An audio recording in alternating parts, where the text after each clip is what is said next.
Hi, it's Anna Haferman, and this is going to be part 2 in the cutting a punch card with the Cricut series. So in the last video we cut this card, and this card works just fine as it is, but I want to customize it a little bit.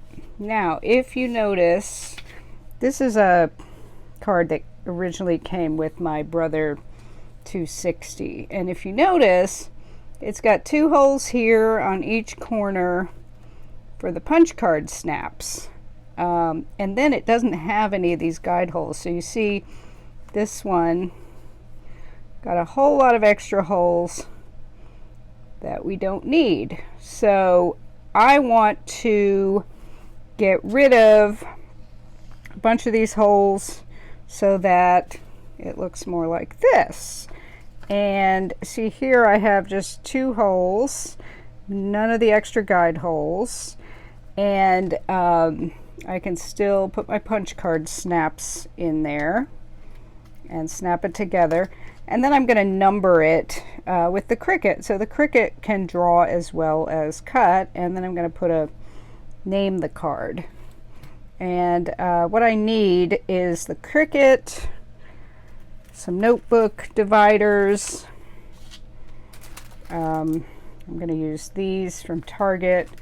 This one I've already cut the little tab off. I need a Sharpie, and this is the ultra fine point.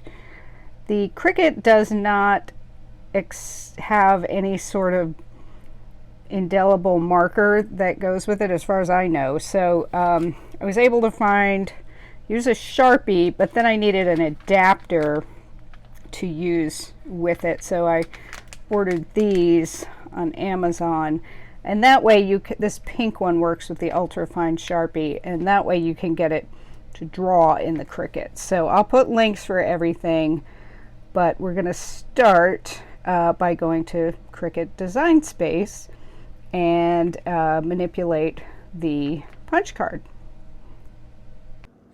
So I am in Cricut Design Space, and I'm going to click New Project, which will take me to the canvas. And then I'll go over here to Upload.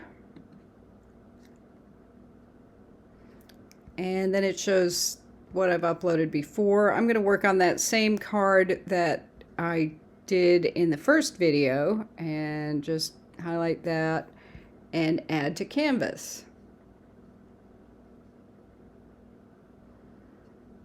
So here it is on the canvas, and it's easier to work with if you make it slightly smaller, so just click right there, and then I like to have it in the middle of the screen. So now I want to get rid of a bunch of these extra holes on the card that I don't need. All I need is 2 holes here and here on each corner for my punch card snap. So I don't need this hole between those 2 or any of the ones in here. So to do this, first what I'm going to do is select the card and ungroup so I can work on individual elements. Then if I just click here on the outline, it shows me the layer the outline's on, which is right here. You can see it's a darker gray, and it shows the shape of the outline. Each of the circles is on its own layer as well. Go over here and hit that little eyeball, and it hides it. It's still there, it's just hidden, so it won't get in the way. Now I want to click on each. I want to get rid of some of the holes, so I'll click on this one, and I can go over here and click delete, and now it's gone. Go on this one, and I can also hit delete on my keyboard, whatever's easier for you. Delete. Whoops, that was the wrong one, so I can just do undo and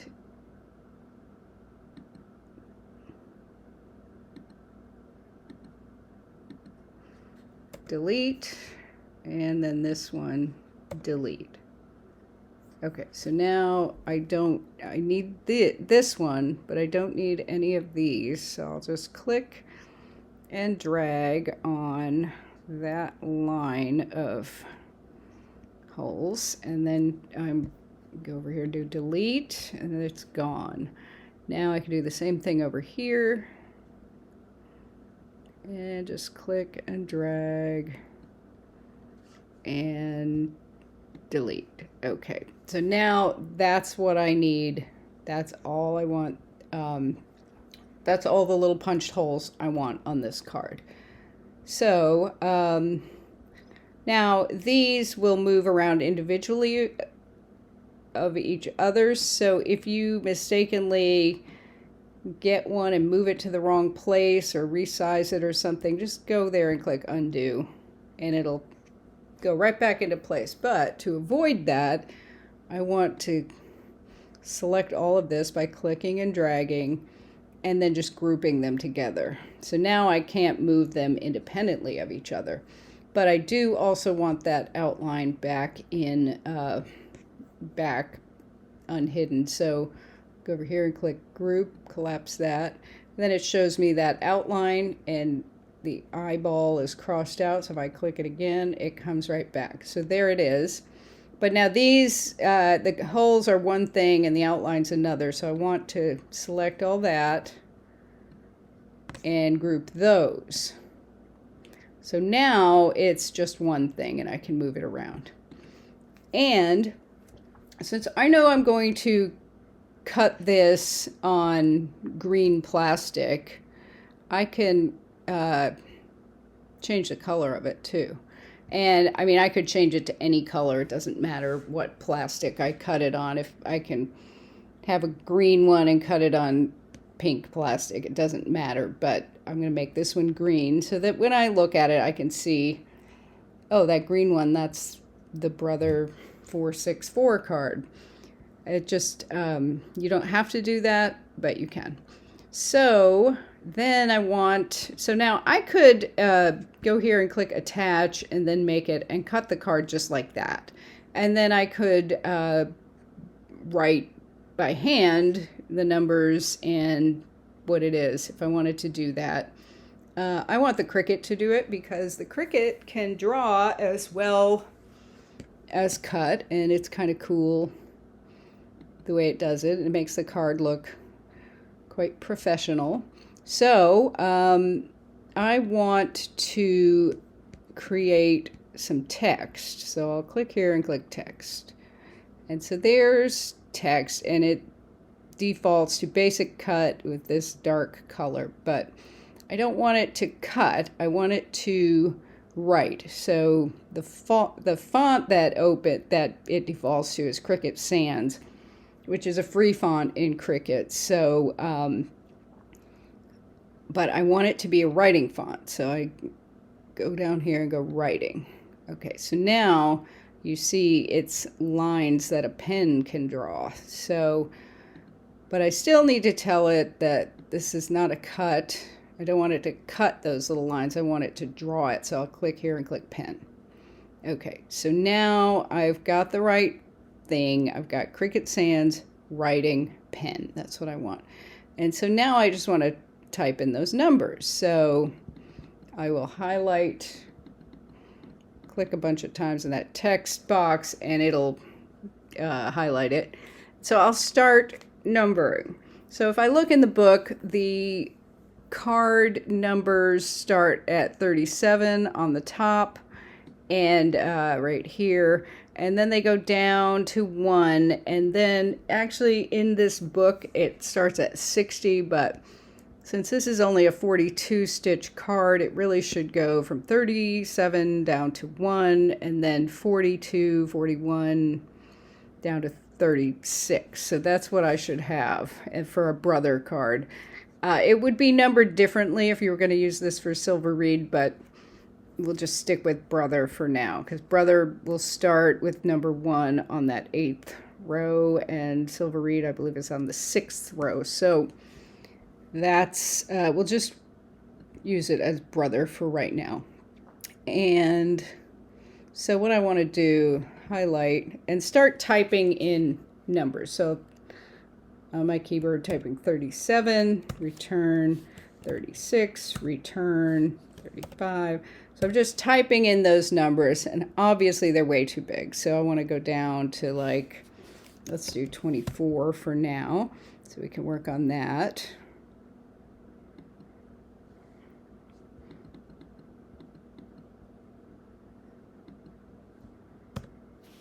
$34, 33, 32. And we'll go all the way down to 1, and then we'll do 42, 41, 40, etc.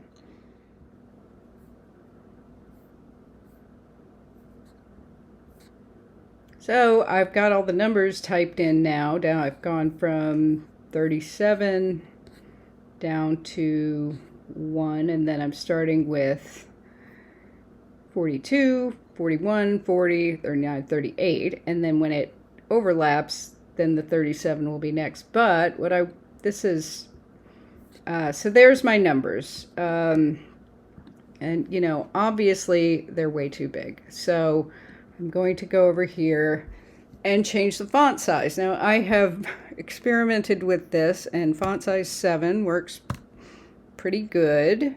So now I've got these numbers, and I can place them over here, but obviously they're not spaced correctly. So now what I can do is go to line space and increase the line space between those numbers. You see how they're getting further and further apart. I have determined that 8.5 works the best for me. So now I just need to line these up near the hole that I want them lined up at. And these two holes don't get numbered because when it overlaps, that will be 36 and 37. So I'll make this a little bigger so we can see where those numbers are coming, where they're going to go in relation to the hole. And then I'm just going to move it around till it seems like it's as close as I can get it. So I'm looking at each of those little holes, and that seems pretty good. I can make it a little bigger, and that way I'll see a little better. They're pretty good. I'm just going to select them and hit the down arrow on my keyboard. It brings them down one little nudge,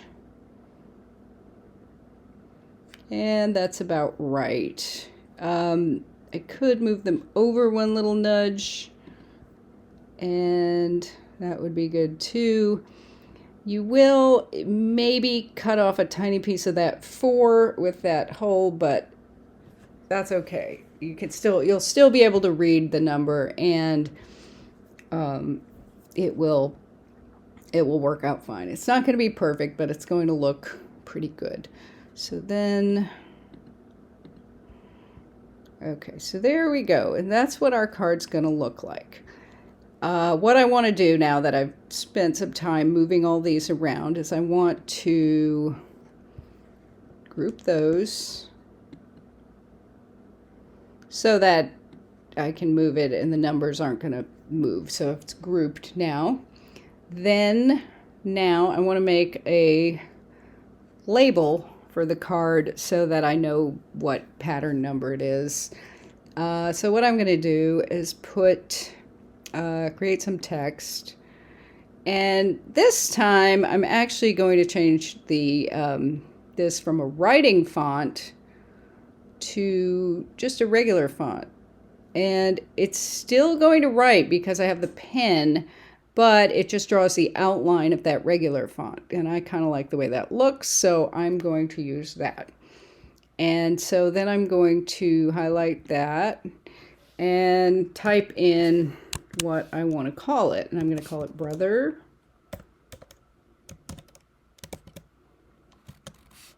464, and that's what I'm going to call it. And then I'm going to resize this because it's going to be too big. Well, first I'll highlight it, and I'm going to rotate it. So I'll click that in that corner and just start moving it. And if I hit the shift key on my keyboard while I'm doing it, it'll keep it straight up and down. So, but you know, that's not really going to fit on that card very well. I mean, you could do it that way, but a lot of it would get cut out. So what we want to do is make it smaller, and I think, let's say 24 will work. Okay, so there's brother 464. And then I'm just going to put that, maybe make it a tiny bit smaller. Smaller. Yeah, come on. Okay, so let's do that. And just put it wherever I want it on the card. And so that, that will draw that onto the card. And so then what I would have to do, I'd want to group all this together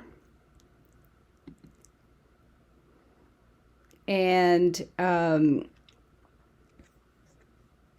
group it all together. Then I would have to click attach before I click make it. So now what the Cricut, it will do after I put the material into the Cricut, it will draw the numbers first. I'll put the pen in clamp A. It'll draw everything it needs to draw first. And then it will make all the cuts. So then you'll have something that is perfectly drawn and cut. So then if I click make it,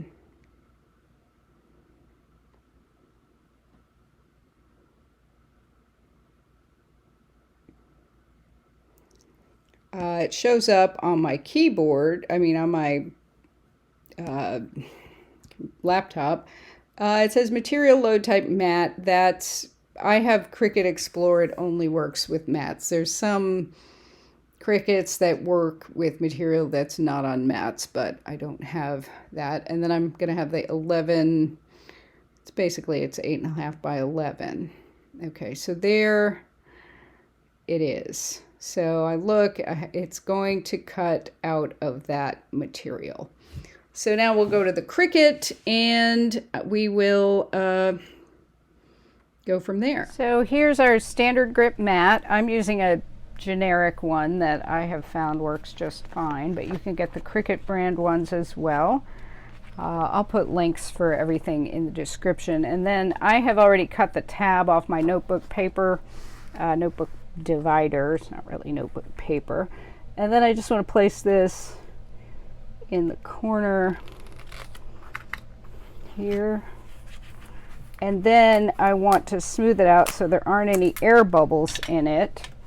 And to do that, I'm going to use this scraper thing. There's other tools for this. One's called a brayer. I don't actually have one, but this seems to work okay.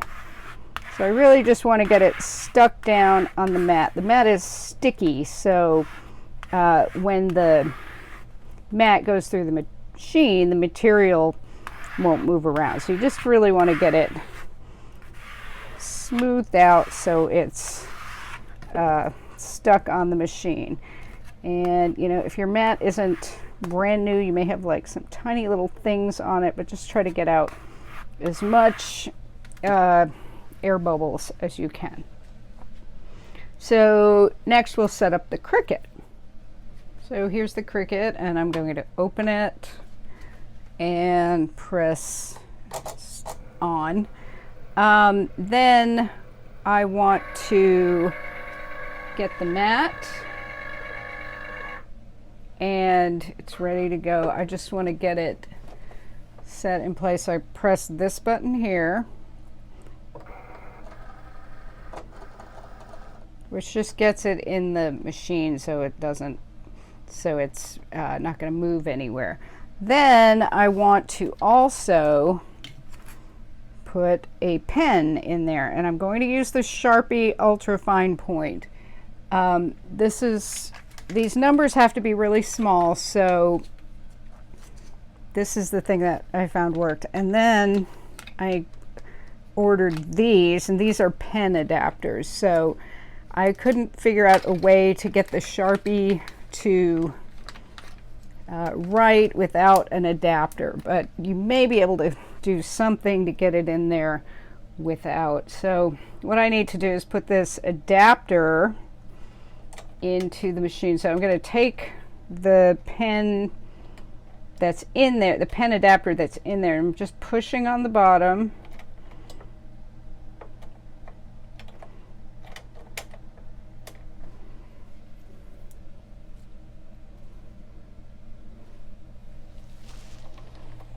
Just pushing on the bottom till it pops out. And so that's your pen adapter that works with your Cricut pens.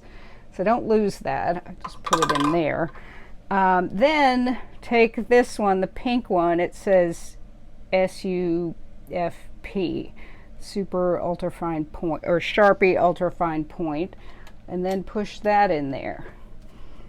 And I looked for Cricut brand pens and that were indelible, but I wasn't able to find them. So take your Sharpie, just make sure it's running well. So just do a little scribble and put the cap on it so you don't lose it. And stick the pen in there and you'll kind of feel it. And then you have to clamp it, and that way it's ready. So then we will get the laptop and go from there. So here's the laptop, and I've got it's showing me where it's going to cut on the green plastic notebook divider, not the green plastic mat. And then it's so I'm just going to say continue, and then it'll connect.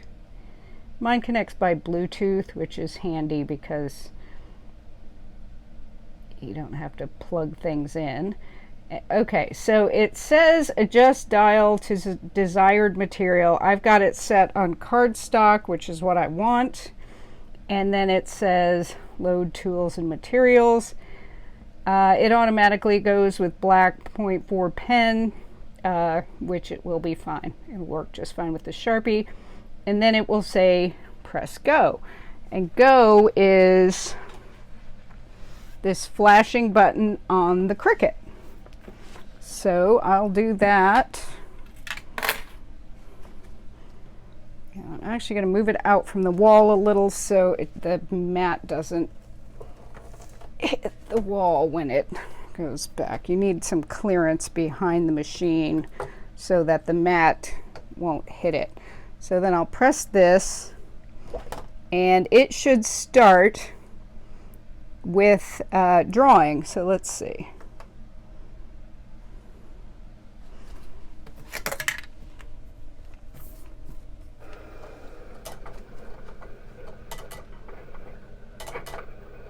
Okay, and it's drawing the numbers. Let's see if we can zoom in on that a little.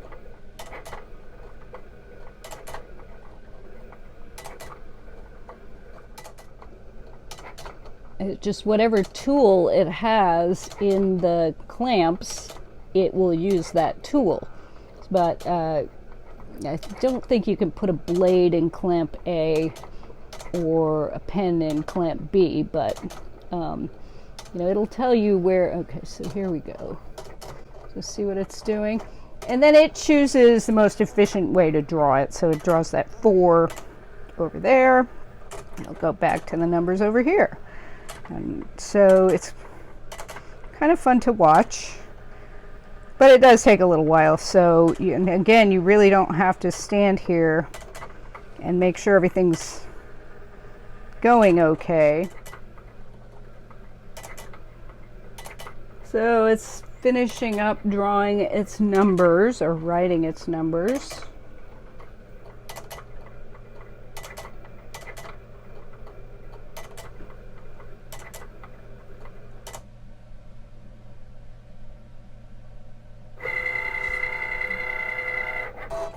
And now it's going to start cutting.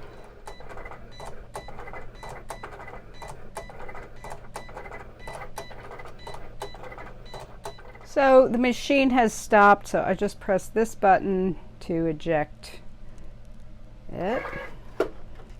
And that's the card, and we're going to peel it off the mat in 1 second. Now we will just peel off the plastic, the outline.